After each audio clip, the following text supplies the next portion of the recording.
Good morning, everybody. We are happy to welcome you here today, this morning. I would like first to introduce our conversation and our guests. First, Lise Li, who is the director of Vanguard Gallery in Shanghai and who has a booth here during the fair. And Gerben Schermer, who is a freelance curator now, but who has been for more than 25 years the director of the Dutch Animation Festival in Holland, and who is now by himself doing a lot of events and research on animation. So the program you have been watching contained 8 videos. The selection was made in order to show maybe the diversity and the variety of what is animation today made by Chinese artists.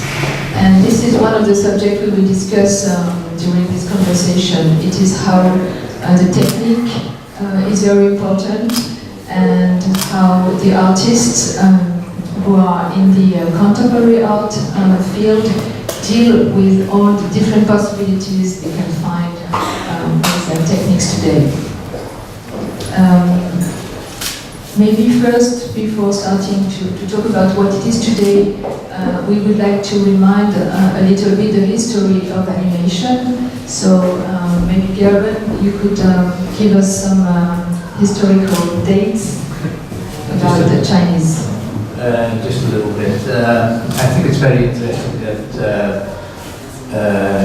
China in the past was quite famous for animation, both for more commercial, but it's not really commercial because it was China, but more for entertainment use on television and in cinema. And at that time, China was still a real communist country like Russia, Soviet Union.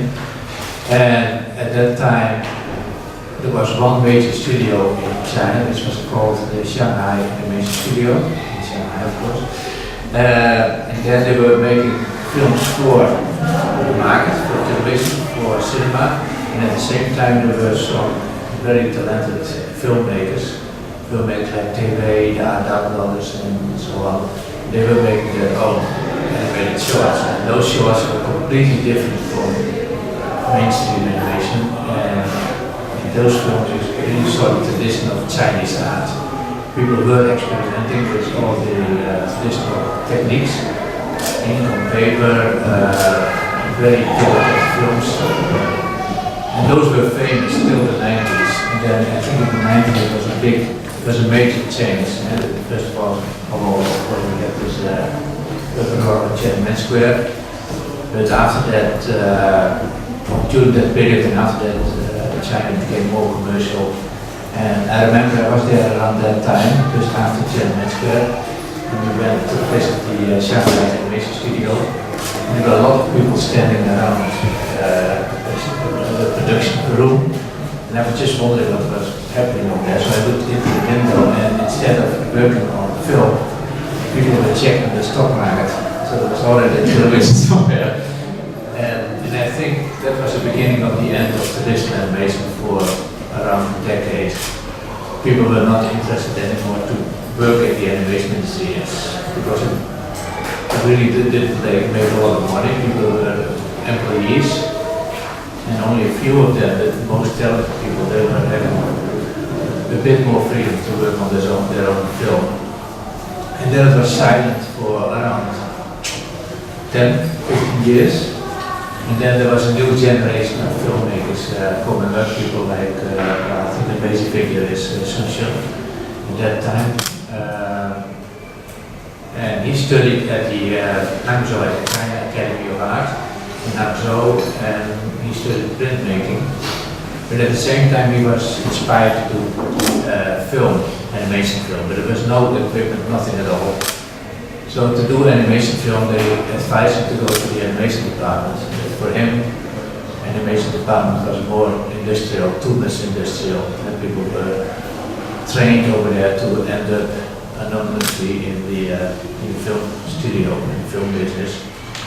So he started to experiment himself at the printmaking department. And on a certain moment he was really fighting for what he wanted to do, and he left school even. I don't know if he came back to finish his diploma. I don't think he graduated. You know that? I don't know. No, I don't think he went back to get his diploma. But so he was really concentrated on what he wanted to do. And that's a completely new direction for those people. And there's a lot of people, the filmmakers you saw now, they are all independent artists, and in contrary to what's happening in Europe and mainly in Europe, most of the film production or whatever you make is subsidized by public funds. It's like in France you have the CNC, the Centre National Cinematography. In Holland you have the Dutch Film Fund. And I think every country has its own public fund to finance film. In China, nothing of that is existing, nothing at all. So people have to find their own creative way to make the things they want to make. And what happened in China, and Susan started in that direction, is to find collaboration with galleries, which is more the art world. So he works together with Shanghai, and you have two filmmakers in this program. So you work together? Yeah. We experienced the animation that's now displayed on the Sunshine. We had a solo show in the gallery in 2011. Yeah, that was Trans Revolution. Yes. Yeah. So for them, they're kind of financing their films themselves by selling artwork, and it's not like in Europe or you start now a gallery. Cecilia Zogadesi will start a gallery in a few weeks, I think. BU, but you can say the others later. But it's very interesting because they sell artwork from films. But what the Chinese do, they don't sell artwork from film, because like the artwork what people make in Europe is like a tool, it's an instrument to make a final product. And in Chinese, contemporary art, the artwork that you see is part of the whole thing. So it's more an installation, and that's what typical nowadays is Chinese short films. It's in most cases it's part of an installation. And maybe this is a way for me to say how I decided to do this selection, because I was aware that last year in Annecy, during the Festival of Animation, they devoted a large selection of videos to China, and in the castle where they do exhibitions, they exhibited a whole show about how the selection of maybe 20 artists do animation, and in the exhibition they showed all the different ways of producing those works, and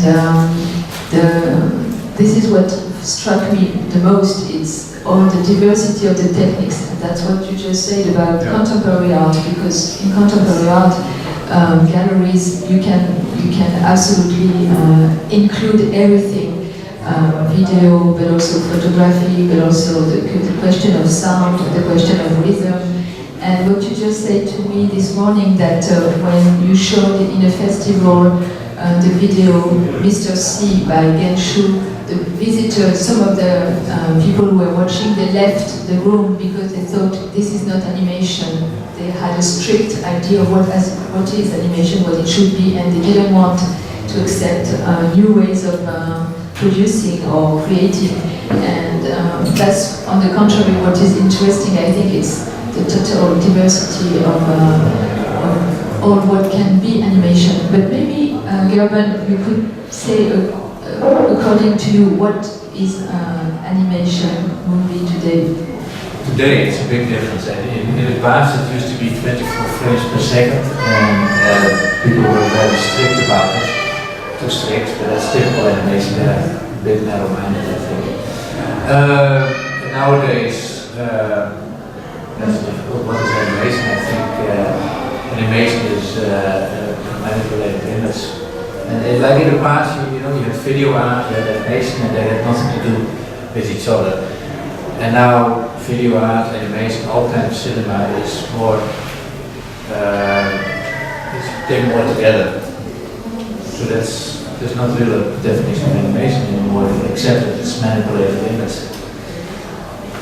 But sometimes people do slow motion, or that people, is it animation, yes or no?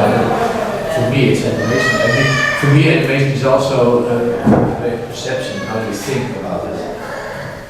It's like, I think it was last year I showed an object by a Polish artist, and the only thing that you saw is a big box. And it was a piece of paper, white paper, it was moving very slowly, and at the same time there was a microphone leaning against the paper, so the only thing that you saw was a white piece of paper that was moving so slow that you couldn't see it moving, and the only thing that you heard was the sound of the microphone. And is it animation? For me it was. But for many people it's not, so it's also a matter of perception.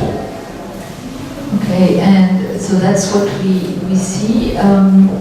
Maybe Gerben, you wanted also to show images of how the artists who do animation today also deal with the space, how they are integrating in their presentation the volumes and also the installations. Yeah. So that's something we couldn't show here, of course, but maybe you could show us some images of that? I can do, I brought some images. But the thing which is interesting nowadays, like in the past when people were presenting installations, people were depending on the space with a projector, 60 millimeters or 35 millimeters.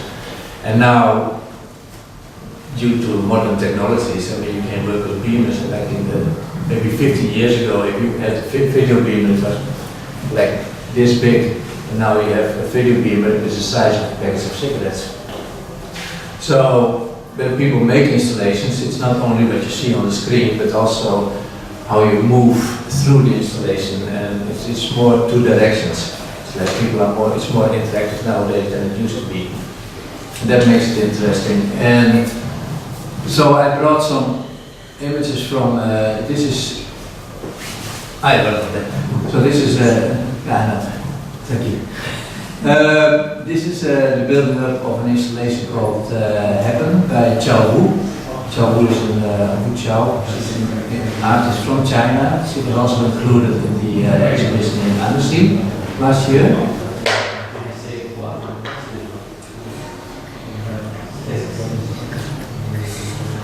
And so this is how she works. So it's more like as an audience you are part of the environment of the fantasy of the image of the artist.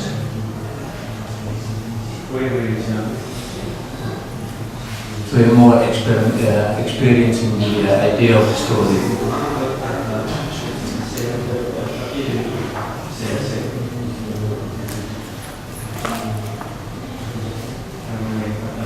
So it means there were several screens, and this was an installation of 5 screens.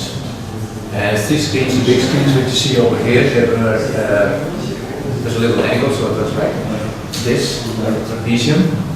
And then on the other side there was a screen on the floor, which was maybe 30 centimeters high and 3 meters wide. So you wander around and it's like a loop, you know, it's like if you make a film, especially for an installation, you have to, as a filmmaker, you have to take care that the film has no beginning. It should not have a beginning and no end. Because people go in and out, people walk around. It's not like a cinema, you have to be there at 8 o'clock and then at 8:30 it's finished. So you have to go in and understand immediately what you experience. So earlier we saw Ink History, which was made by Sensor Shaw, who passed away 2 years ago already. And this is his last film that he made, which is called The Views. And The Views was an installation that were 4 screens and they were presented in a circle. So you could go in, and this is the circle, the 4 different images, they are visualizing what he could see when he was in hospital. He died of lung cancer. maybe we can say a little word about the artist himself. That he grew up in an area where in the 80s, the free market was declared, and so he could witness, and he wanted to take photos and draw what he saw in the society, how the evolution was of the people, the mentality, how liberty of doing commerce, for example, was possible, and all his short videos, because they all last like 3-4 minutes, were made with all these drawings which were made with ink. Yeah. Well, he's working in a very traditional way, and I think in a way you can say that now we are in the third or fourth generation of artists in China. And the first generation was in the 80s, and they got freedom to make what they wanted to make, painters, all kinds of artists. And Chinese art became very popular and very successful internationally, money-wise also. So the prices were really booming. And then I think there was a second generation of artists, and they were only going for the money. So they were more, it was more like making art on demand or something. Please interrupt me. But that's my feeling. And then I think Shangshun is the third generation. And I think the third and fourth generation, they are more taking care of their own cultural history. And it's concern is also essential showmix. It's more like, okay, it's nice to have money, it's good to have money, but we should not destroy our own cultural history. We should not become a Mickey Mouse or Coca-Cola culture. And that's the third generation, and they go back to traditional techniques, and they are also more commenting on what is changing and what the people should treasure and keep. And I think that's very important. And also what I found out when watching all of them after one another, it's that a lot of these artists talk about what is disappearing. Yeah, exactly. And what is what we should not forget, but what the memory has to remember. But you see that there is this total fear or this total stress on the disappearance and the loss of the past, of the places, and even if it's in a surrealistic way or in a very photographic way, they are the memory in a way of what China is losing because it's going so fast. Destroying. So they really take care, and now it's interesting, like this younger generation is like Liu Yi. The younger generation is traveling more, so they know more what's happening abroad, and they are able to compare what they make in China and what's made in. So art is becoming more international, but it's very interesting when you talk about this history and memory. This film Recycled by Lise Li and Thomas Sorin is a very good example.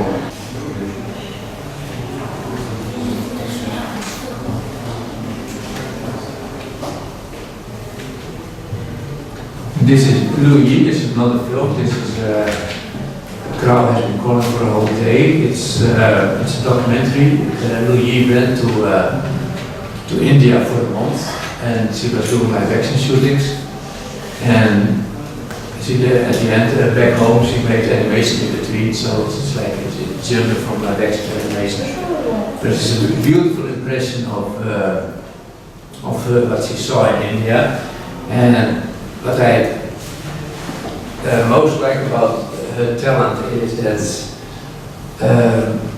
in this documentary she was really able to get very close to the people she was shooting, and the people are not feeling disturbed. So sometimes it gets very intimate. As we didn't see this video, maybe you can explain.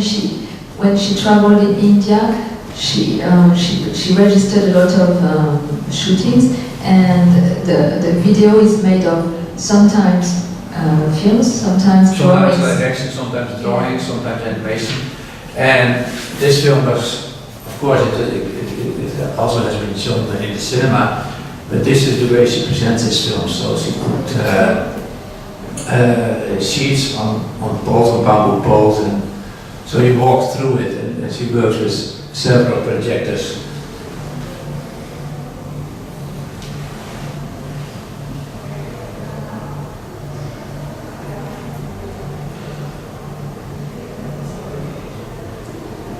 this is not a film of you've seen this one. It was next to the gallery. It was in Shanghai, in Shanghai Gallery, in Moderne in Shanghai. And this is beautiful because what she did here, she was projecting the film on the screen, but at the same time you see it on top.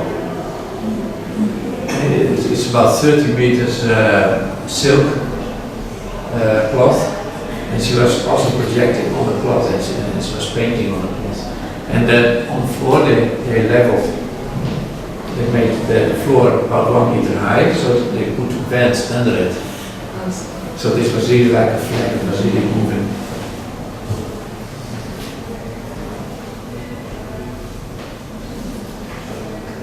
And this is the work in progress Plant Revolution in Utrecht. He stayed here for about 2 months to work on Plant Revolution. And he made it.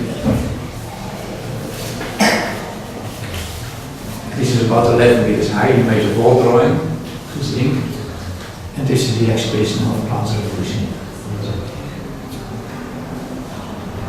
So in fact, when we see that, we understand that each video, which takes a lot of time to produce, is also going to give birth to a whole kind of setting, and exactly. The presentation will be at the same time sound, drawings, but also wall drawings, and even sometimes discussions. Now, like this piece is what you see here now. This is part of the film, but this is not part of the film. And this is also not part of the film. Some parts are part of the film, some parts are not. So that's how they work. It's like it's a whole piece. Okay? Okay, maybe because we have only 2 more minutes. Lise, I wanted to ask you, how do you see the future for those artists? What is the possibility to be more visible, or do they have to take part to festivals? Do they have to be on screens in a cinema, or what would be for you the development, the possible developments?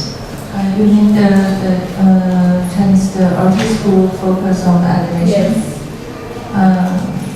Because in the animation in China, in the past 15 years has a little bit change. For example, when Gerben talked about Sun Xun, I think at that time when he just started to make the animation, that time many young artists did devote themselves in the animation creation. Not only Sun Xun, but I still remember many names. Some of them they really created very good animation works. For example, and there's many people.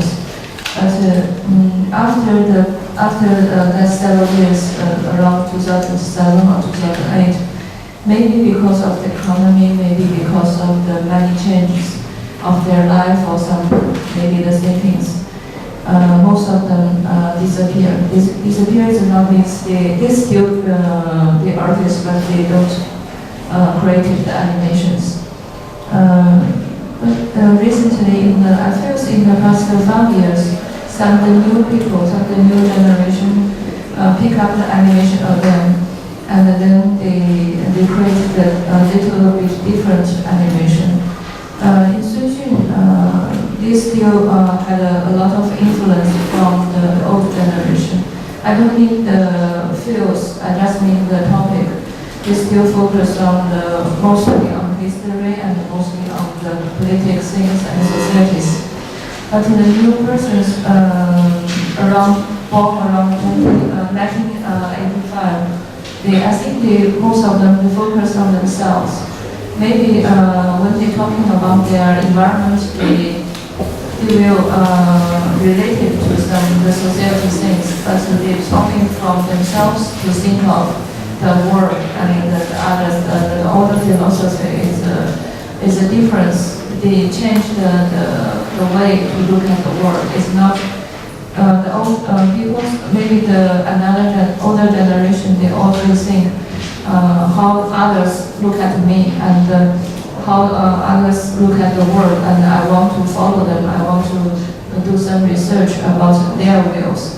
But the people born after 1985, they always think, I want to see the world. I want to show other people's, let other people know what's my opinion of towards the world. So all the topic, all the sentence is a little bit different. For example, just now we have seen the Xu Zheyu. This comes from Taiwan. He always used the newspaper's report to see the world. And but the animation you invited is just the new things. He suddenly think from the family's change, maybe we can see the societies. So from this animation, he started to look at the world from inside and to outside. I think this is, though he lives in Taiwan, but in China, in mainland China, is similar. And we talk about the future. In these 2 years, I noticed the animation had another change. I think it's influenced by comics and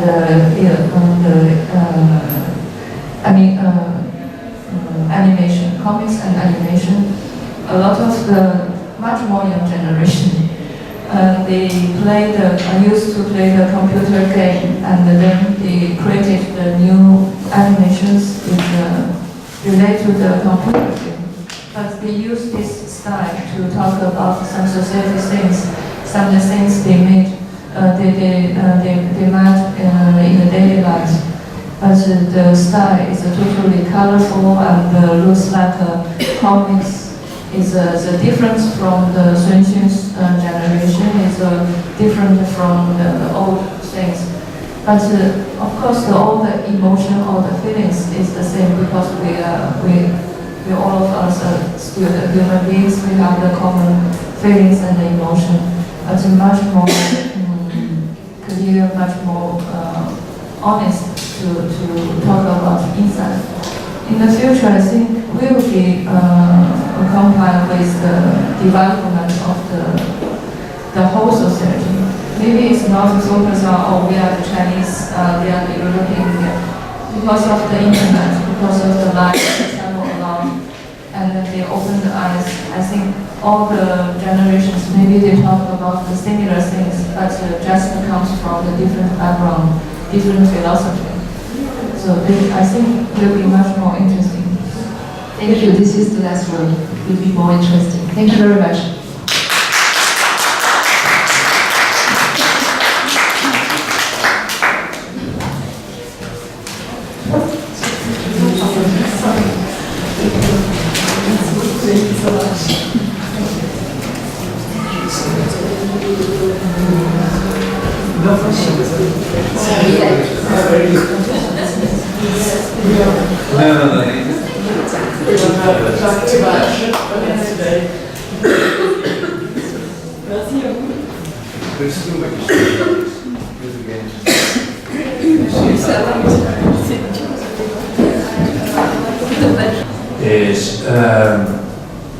The film was made with all images they found on the garbage belt.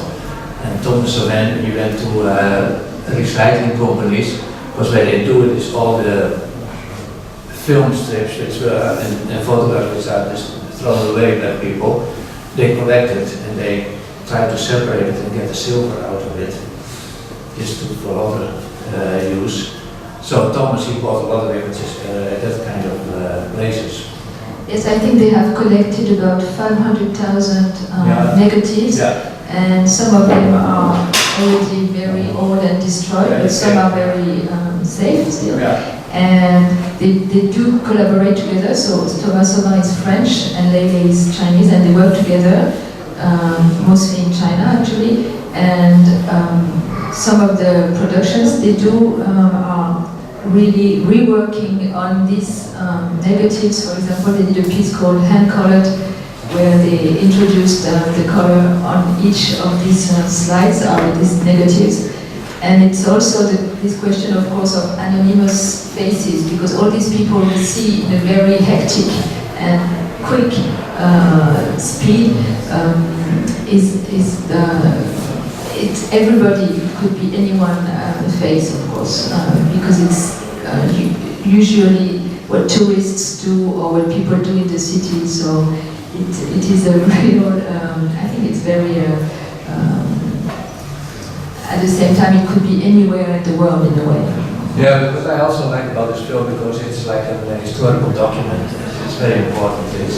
And people collect photographs. They go to archives. They collect photographs made by professional photographers and journalists. But it's also interesting if people collect photographs from the Second World War. You have a large group of professional photographers who take situations, but you also have family pictures. And that's even more important because the family pictures are showing the way people live, what they eat, how they entertain themselves. And the same what you see on the cycle is also because of this one-child policy and because of the digitalization of films. People throw photographs away, and if you don't take care of that, then in 50 years or in 100 years, there's no memory of this kind of things, how people were entertaining themselves, how people went to entertainment parks. And of course you saw a lot of pictures that look the same, it's like the figures on the same spot with the same background. But what you see a lot you see it in Japan, you see it in China, I'm sure you see it in Europe. It's when you wander around in a theme park, you have a tile on the floor. It's like the best place to take pictures, so the circus should stand there. That's why a lot of pictures are the same. They sit with different figures. But for me, it's important that you can see how 20, 30 years ago people were living, how people were enjoying themselves, how people were dressed. Because nobody was dressed, especially when it was a holiday. So that kind of history they took care of, and that's typical Thomas of that, because he's collecting photographs from that period, from earlier. It's more like homemade photographs. So this is just an impression of sensation what he saw. It's like you have 4 screens. Every short film has a different length, so it starts at the same time, but it never comes together. Well, mathematically maybe 500 years. But nothing happens except that over here, after 2-3 minutes, the only thing what you see is a man with a bicycle in his hand is crossing the railway, and the previous one, in the tree, nothing happens, but suddenly there's a bird. So that's kind of things he, it was the only thing he could see out of his window in the hospital.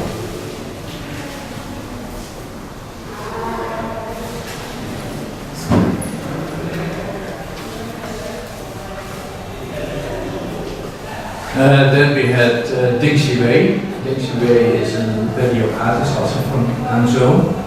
And what he did, he took an old tree, 70 years old tree, and he cut this tree in slices. And also every slice was maybe 2 centimeters thick. And he was, like a flip book, he was photographing each slice of the tree. And he put it in a computer, and then he made this kind of thing. It was 12 meters wide, 2 meters high, and what you see is like all the flipbook kind of thing of the tree. And it's like a universe what you see, but at the same time it represents an evolution of a tree. It's like growing up and decaying of a tree, and you can also make a metaphor for me to human life, how things work. So it's very symbolic of how people living. Gang Shui, you saw, this is the installation we had of Gang Shui, Mr. C. This presentation was in Utrecht, but she also had a presentation in Venice and some other places. It's like, it's not like what you see here, the snake and the 2 characters. It's not like, it's not about the making of, it's more part of the whole environment. Maybe we can people some information about this artist and what she did, because she didn't study at all to do porcelain, but she didn't study animation either. But she found out that because she was interested in working with clay and doing shapes, so she was starting to do porcelain, of course, and she found out about a very famous Chinese tale from the 17th century, which was the period of the Qing dynasty when white and blue porcelain was at its height. And therefore she wanted to revisit this tale, but in a different way. So all the crop that you see is made with, of course, porcelain she made, but she shows also this porcelain in vitrines if you see an exhibition of her. And she animated with little strings all the different pieces of the two personages. The story of the tale is a scientific going on an island where there is a prostitute who is living, and of course you saw the snake which is threatening people's life. Well, originally she studied sculpture at the CAFA, China Academy of Fine Arts in Beijing. And the way she started to animate this film, actually she was taking photographs of the things she was making. And because of the porcelain and the glazing of the porcelain, she noticed the wonderful effect on the photographs. And then she just had the idea, okay, why not animate it? So it was more a coincidence. And the strings, of course, because the porcelain is really heavy, and it doesn't have a structure inside like traditional puppet movies. And when you move the hand, it stands still because the joints are very stiff. In this case, not at all, so that's why they're hanging on strings. But it's not like marionette theater, it's not like she's doing it like that. But so every movement is held by the strings, and then she takes a photograph. That's how the animation. Yeah, but also after that, all the photos she's using, of course, a very simple editing software to produce it. But as you have noticed in most of these videos we've seen, the sound is very important because except one, there is no words in all the videos we've seen, but it's the music, which is sometimes composed on purpose, but sometimes it's only sounds that come. And for that one, it's very strong because the sound refer to the material she's using. Actually. Exactly, but also because of course, like the arms is moving, the hand is moving, but the fingers are not moving, and the face. She has two faces, a happy face and a more worried, more anxious face. So she was changing the face, that's it. So the purpose of the mouth, like a claymation movie or the old films of Jos Paul, when they are replacing the mouth. So the cat is really talking. In this case it was not possible, she decided not to do it like that. So she had to find another way of narration. And I think she did very well. And also the lighting in this Mr. C is very special, I think. Can you tell us how long it took her to do this? Because it's also a question, and maybe Lise can say that the economy of doing all those different movies is a question, because it takes so much time to produce. And I was wondering about this one, if it took her a lot of time. Well, considering, I don't think so, but normally if she would make this in Europe in a more commercial setting, and there's people around you, and you have a union around you, they have to take 8 days labor, or 8 hours labor per day, then it would take, I think, 2-3 years. But I think she did it quite fast, actually maybe not more than a year, I think. But she was working with friends, and she did it in the basement of her house in Beijing. It's a very tiny space. So it was not very professional made in that sense, but I think that's the quality of the film. Yeah, normally animation takes a long time. Not in China, not because because everything is cheap, but just they are very dedicated to it. Maybe Lise, you can say a word about the artists you have in your gallery and the time they take, or how they produce their videos. Thanks. Because we work with many the young artists, they work on animation and the videos. I think it's not very easy to calculate how long, because they need to think about the ideas, the things and the way, and try a lot of the different things, and find some places to shoot the video. Normally, if we have a solo show for one young artist, we always prepare the 1 year before. We will tell the artist, next year, and we hope to have your solo show, and let's start work, and then they begin to think of it. I think from this start to physically working till the end, maybe not a long time, maybe several months, but for 5 minutes or 10 minutes the video. But animation will take a long time. For example, I know Sun a lot. Just now we saw his animation. I remember one of his very good animation, 21. 21.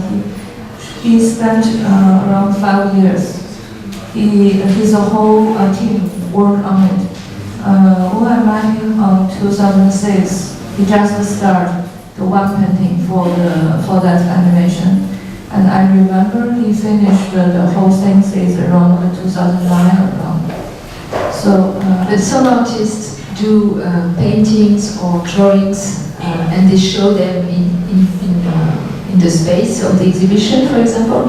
But I know some other artists, they do not produce like this, so they cannot sell because they produce, for example, they draw on glass sheets and they erase after having taken a photo. They erase and they go on with the story.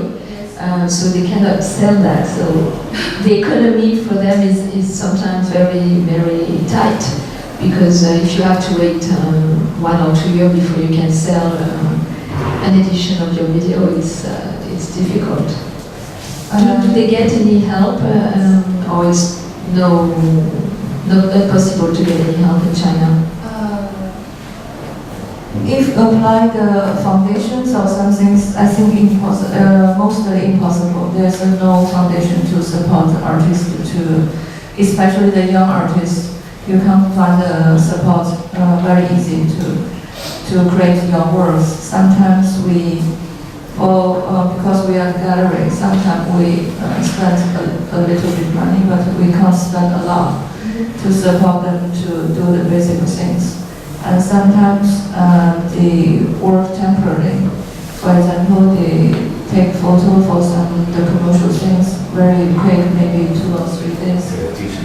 Yes, and the teaching. But teaching, most of them maybe they don't want to they don't want to teach because they will spend a lot of time and energy to thinking of how can they share their things and how can they teach all the young generations.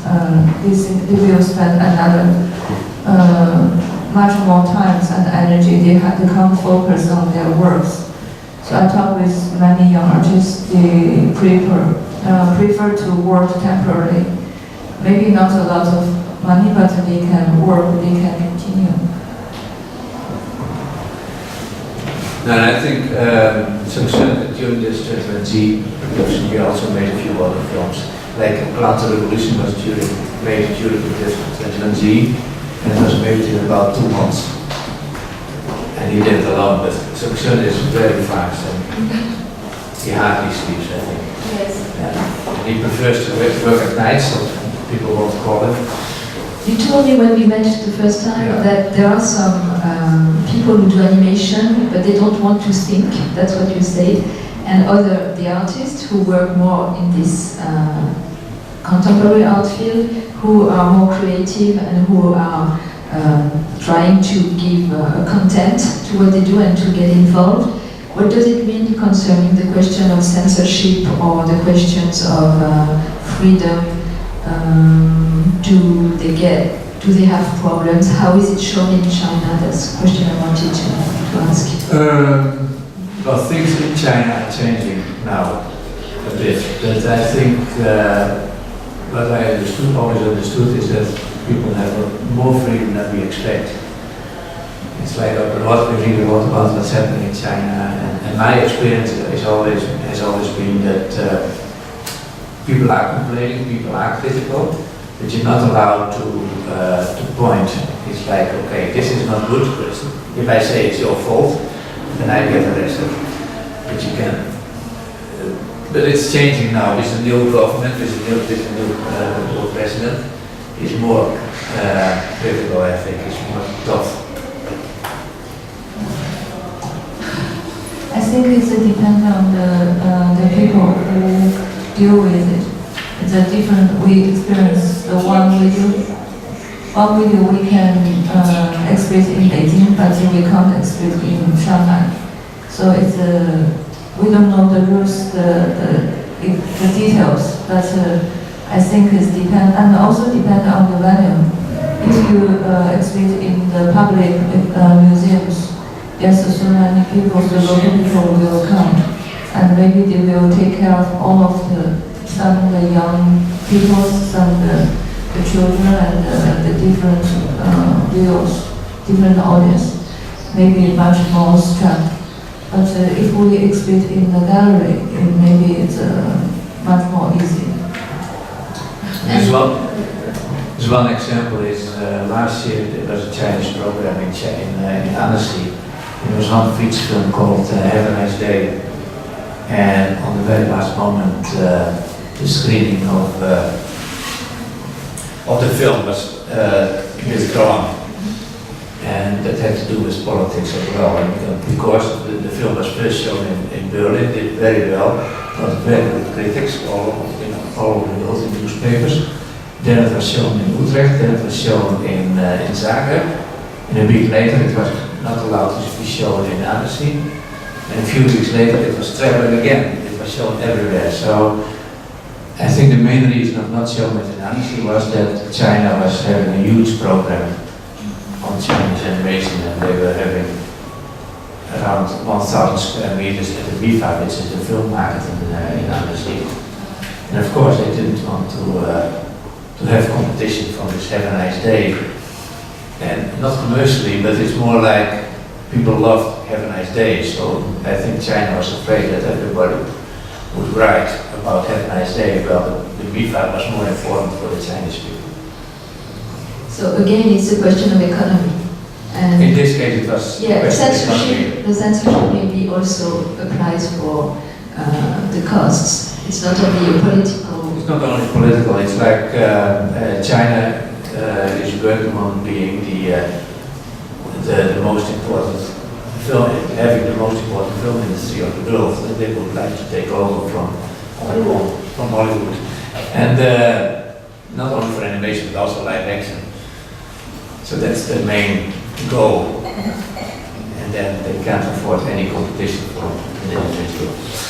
So maybe you can show us the last images, because we have the clock turning and we have less time than we thought. This is hand colored by Lise Li, and again hand colored as a film. It's around 14 minutes long.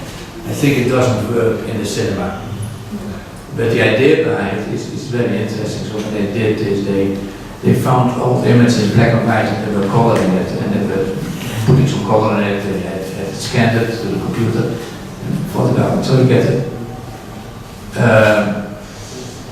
It's like a contemporary way of making a photograph more beautiful for the people nowadays. And that's also what they did in the past, of course. They made the past look hand colored photographs. This is the presentation of Recycled in an exhibition.